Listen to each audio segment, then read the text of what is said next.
சாண்டில்யனின் கடல்புறா பாகம் 3 அத்தியாயம் 17 சரணாகதி. அக்கிரமந்திரத்தின் பிரதான அறைக்கும் உள்ளறைக்கும் இடையே இருந்த சிறு கதவை திறந்து கொண்டு மிதமிஞ்சிய கோபத்துடன் புயலென உள்ளே நுழைந்த பெண் அரசியான காஞ்சனா தேவியின் கண்கள் இளைய பல்லவனை கண்டதும் சில வினாடிகள் அச்சத்தின் வசப்பட்டபடியால் அவள் அடைந்திருந்த கோபத்தினூடே திகிலும் ஓரளவு புகுந்து கொண்டதன் விளைவாக கால்கள் சட்டென்று தேங்கி நிற்கவே செய்தன.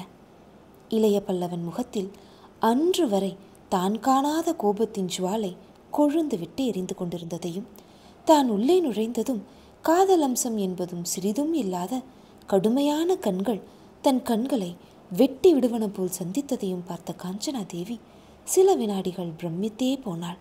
அவன் கண்களில் இருந்த சீற்றம் தன் சீற்றத்தை ஒரு நிலையில் நிற்க முடியாதபடி அடித்து விட்டதையும் கண்ட அவள், பெண்கள் முன்பு எப்பொழுதும் பல்லிழிக்கும் புருஷர்களின் உறுதி சில சந்தர்ப்பங்களில் பெண்களை வெறுக்கவும் வல்லது என்பதை அந்த சில வினாடிகளில் புரிந்து கொண்டாள். ஆகவே அவள் வந்த வேகம் தடைப்பட்டது, கோபமும் தடைப்பட்டது. அப்படி தடைப்பட்டு நின்ற காஞ்சனா தேவியை நோக்கி, இங்கு எதற்கு வந்தாய் என்று இளைய பல்லவனின் சுடு சொற்கள் சீறி வந்தன. அந்த சொற்களை கேட்ட காஞ்சனா தேவி ஒரு வினாடி திகைத்தாள். அடுத்த வினாடி அந்த திகைப்பை உதறிக்கொண்டு மஞ்சள் அழகியின் மணவாளனாக இருந்தவன் இளைய பல்லவன் என்ற கருத்தை மீண்டும் இதயத்தில் ஏற்று கொந்தளிப்பு அடைந்தாள். ஆகவே இங்கு வந்தால் என்ன என்று வினவினாள், அந்த கொந்தளிப்பை குரலில் நன்றாக பாய்ச்சி. இளைய பல்லவன் கண்களில் சீற்றம் சிறிதும் குறையவில்லை. காஞ்சனா தேவியை கண்டதும் அவன் மனம் கங்கதேவனை நினைத்தது. கங்கதேவனை நினைத்ததும் அவன் கேட்ட வரத்தை நினைத்தது. ஆகவே உள்ளம் கடலென பொங்கியது. அந்த பொங்கிய கடலின் அலைகளிலிருந்து உஷ்ண துளிகள் சொற்களாக அள்ளி தெளித்தன எதிரே இருந்த அஞ்சுகத்தின் மீது. இங்கு யாரும் வரக்கூடாது என்று கட்டளை பிறப்பித்திருக்கிறேன் என்றான் இளைய பல்லவன் காஞ்சனா தேவியை நோக்கி. காஞ்சனா தேவியின் கண்கள் சரேலென அவனை ஏறெடுத்து நோக்கின. அந்த கட்டளையை பற்றி எனக்கு அக்கறையில்லை என்றால் கோபமும் அலட்சியமும் கலந்த குரலில். கப்பல் தலைவன் கட்டளையை மீறுபவர்களுக்கு தண்டனை உண்டு. இளைய பல்லவன் குரலில் உஷ்ணம் ஏறிக்கொண்டு போயிற்று.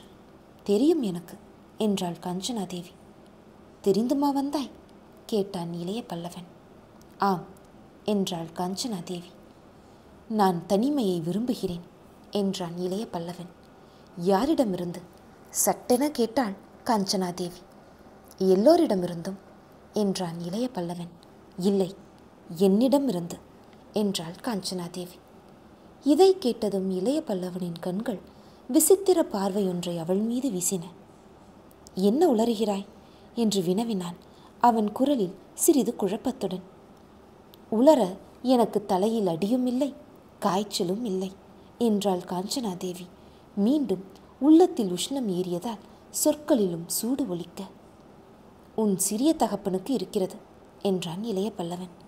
இருக்கிறது, ஆனால் அந்த காயமும் காய்ச்சலும் ஒட்டுவாரொட்டி அல்ல என்றாள் காஞ்சனா தேவி.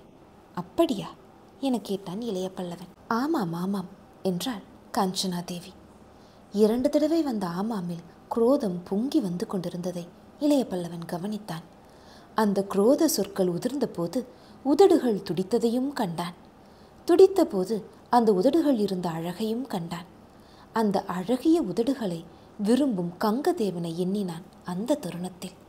அந்த சமயத்தில் அங்கு கங்கதேவன் இருந்தால் அவன் கழுத்தை இளைய பல்லவன் நெரித்து கொன்றிருப்பான். அதற்கு பதில் காஞ்சனா தேவியை கடுவேகத்துடன் நெருங்கி அவள் தோள் மீது தனது 2 கைகளையும் வைத்து 2 கை கட்டை விரல்களாலும் அவள் பொன்னிற கழுத்தை தடவினான். அந்த தடவலில் எத்தனையோ இன்பம் இருந்தது காஞ்சனா தேவிக்கு. இருப்பினும் அந்த சமயத்தில் அதை இன்பம் என்று உள்ளம் ஒப்புக்கொள்ளவில்லை. அவன் தன் கழுத்தை தடவியதற்கு காரணம் மஞ்சள் அழகியின் நினைப்பும் அவள் கழுத்தும் என்றே நினைத்தாள் அந்த காரிகை. ஆகவே வேகத்துடன் சொன்னாள், கட்டை விரல்களை நன்றாக அழுத்துங்கள் என்று. இளைய பல்லவன் முகம் வெகு அருகில் இருந்ததால் அவன் உஷ்ண மூச்சு காற்று அவள் முகத்தில் பாய்ந்தது. அந்த உஷ்ண காற்று உண்மையில் அவள் சிந்தைக்கு இதமான ஒத்தடமாக இருந்திருக்கும் சாதாரண சமயத்தில். இந்த சமயத்தில் அது வெறும் வெறுப்பாகவே இருக்கவே அந்த வெறுப்பு அவள் முகத்திலும் தெரிந்தது. அதை இளைய பல்லவன் கவனிக்கவே செய்தான். அதன் காரணம் புரியாமல், கட்டை விரல்களை எதற்கு அழுத்த சொல்கிறாய் என்று கேட்டான். கட்டை விரல்கள் கழுத்தின் இருபுறங்களிலும் இருக்கின்றன என்றாள் காஞ்சனாதேவி. ஆம், இருக்கின்றன என்றான் இளைய பல்லவன். அப்படியே அழுத்தினால் என்றாள் காஞ்சனாதேவி. அழுத்தினால் கேட்டான் இளைய பல்லவன். நெஞ்சு குழியில் அவை அழுந்தும் என்றாள் காஞ்சனாதேவி. எதற்கு அழுந்த வேண்டும் கேட்டான் இளைய பல்லவன். என்னை கொல்ல என்றாள் காஞ்சனாதேவி. உன்னை எதற்கு கொல்ல வேண்டும் கேட்டான் இளைய பல்லவன். உங்கள் திருமணத்தை பார்க்காதிருக்க என்றாள் காஞ்சனாதேவி. யாருடன் எனக்கு திருமணம் கேட்டான் இளைய பல்லவன். மஞ்சள் அழகியுடன், பொன்னிற மேனியுடன் இருப்பாளே என் தந்தையின் வளர்ப்பு மகள், அவளுடன் தான் இளைய பல்லவரே, மோசக்காரரே என்று திடீரென்று கோபம் உடைய, கனிவு மனம் குழைய தேம்பி தேம்பி அழுதாள் காஞ்சனாதேவி. இளைய பல்லவனின் இருண்ட மூளையில் திடீரென அப்பொழுதுதான் ஒளி வீசியது. அவள் போக்குக்கும் கோபத்துக்கும் அப்பொழுதுதான் அவன் காரணத்தை புரிந்து கொண்டான். அதை புரிந்து கொண்டதால் அதுவரை அவன் சித்தத்தை தழுவியிருந்த கோபமும் அகன்றது. கங்கதேவனை அழிப்பதை விட தான் முதலில் காஞ்சனாதேவியை திருப்தி செய்ய வேண்டிய அவசியத்தை உணர்ந்த அவன் அவள் கழுத்திலிருந்த கையை நீட்டி உடல் முழுவதையும் தன் நீண்ட கரங்களில் சிக்க வைத்தான். பலமான அவன் கரங்கள் அவள் உடலை 2-3 முறை மாறி மாறி சுற்றி சென்றன. பிறகு இரு கரங்களும் மாறி பிணைந்து அவள் உடலை இறுக்கவும் செய்தன.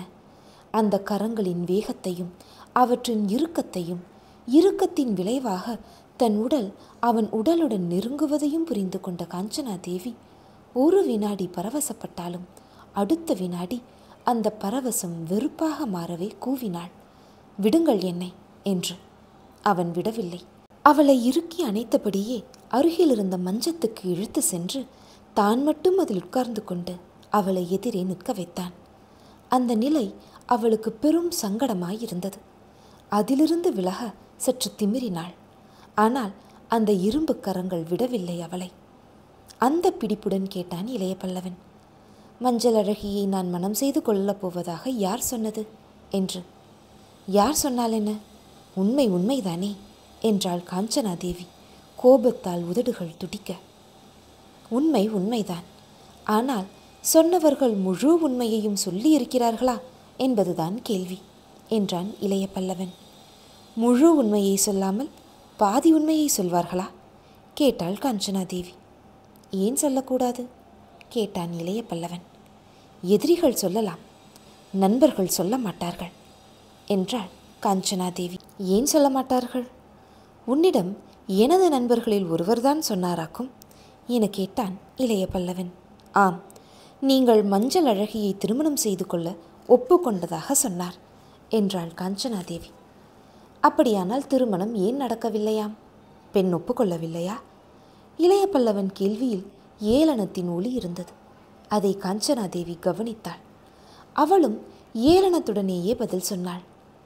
பெண் எப்படி ஒப்புக்கொள்ளாமல் இருப்பாள்?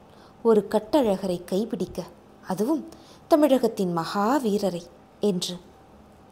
பெண்ணுக்கு பிடித்து பிள்ளைக்கும் பிடித்தும் திருமணம் ஏன் நடக்கவில்லையாம் என்று வினவினான் இளைய பல்லவன். வேறு சந்தர்ப்பங்கள் குறுக்கிட்டனவாம் என்ற காஞ்சனாதேவி சேந்தன் சொன்ன வாசகத்தையே திருப்பி சொன்னாள். இளைய பல்லவன் சிறிது யோசனைக்கு பின் கேட்டான். வேறு சந்தர்ப்பங்கள் திருமணம் நடைபெறுவதற்கு மட்டும்தான் குறுக்கிடுமா என்று. காஞ்சனாதேவியின் இதயத்தில் இளைய பல்லவனின் அந்த கேள்வி சிறிது சந்தேகத்தை கிளப்பியது.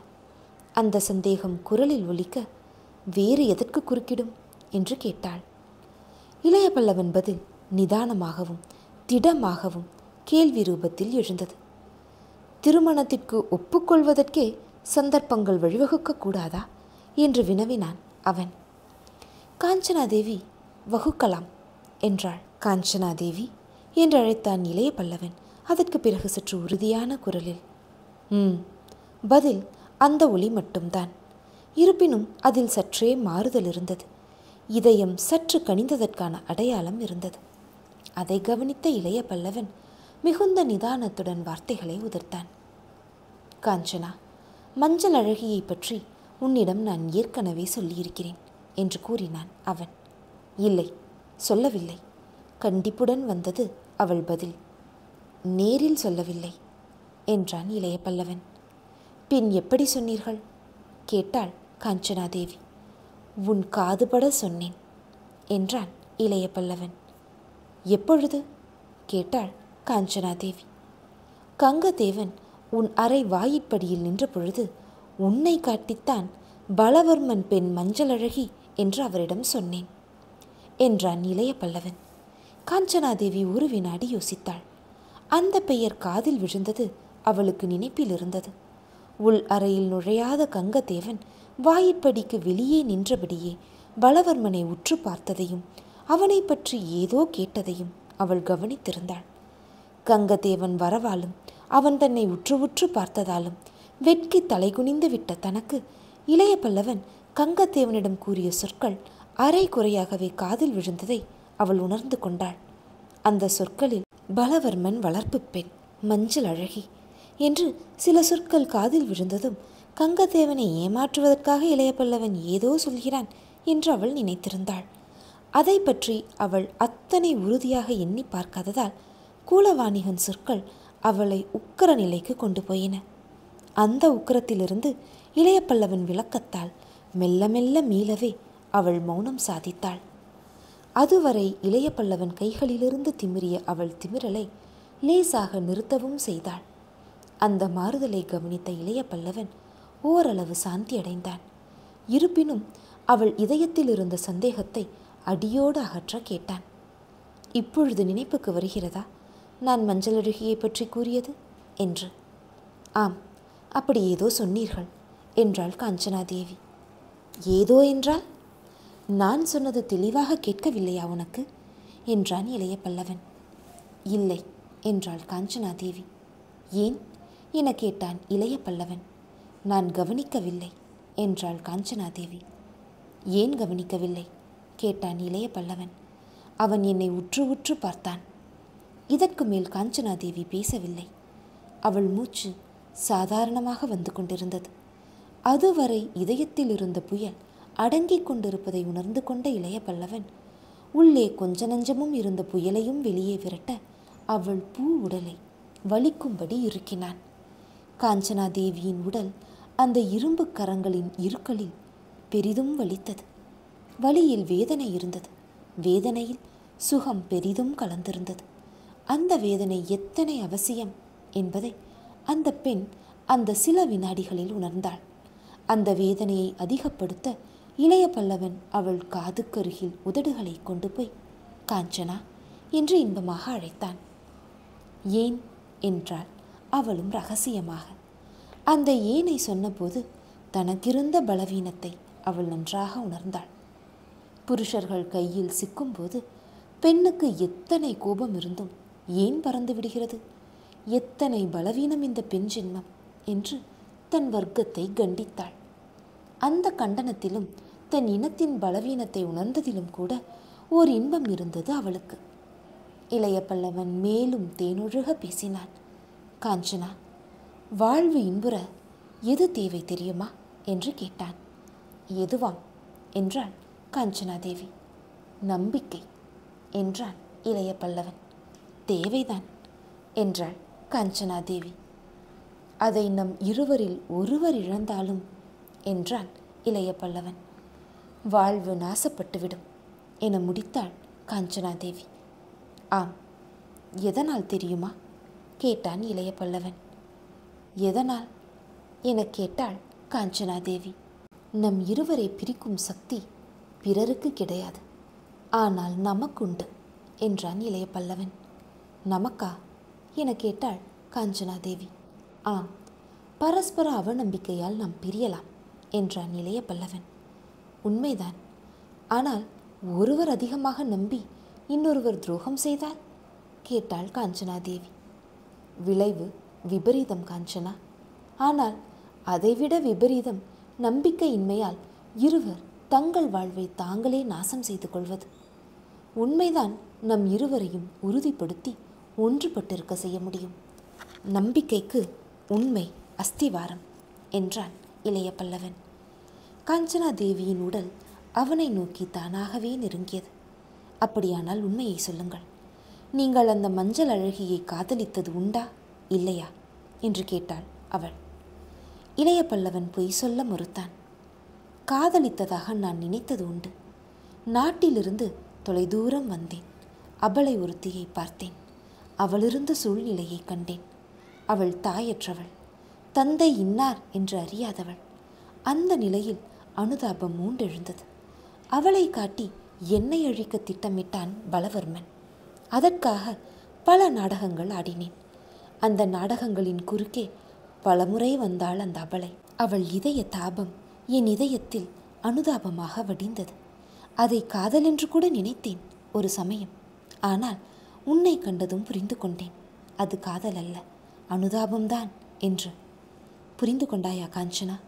என் இதயத்தை திறந்து காட்டிவிட்டேன் உன்னிடம். இனி என்ன செய்தாலும் என் உயிரெல்லாம் உன் மீதுதான். நான் உன்னிடம் சரண். எது வேண்டுமானாலும் செய் என்னை என்று மெல்ல மெல்ல உணர்ச்சியுடன் உள்ளதை உள்ளபடி சொன்னான் இளைய பல்லவன். நீண்ட நேரம் காஞ்சனாதேவியிடமிருந்து பதில் வரவில்லை. உதடுகள் பேச மறுத்தன. ஆனால் அவள் பூக்கரங்கள் அவன் கழுத்தை சுற்றி வளைத்தன.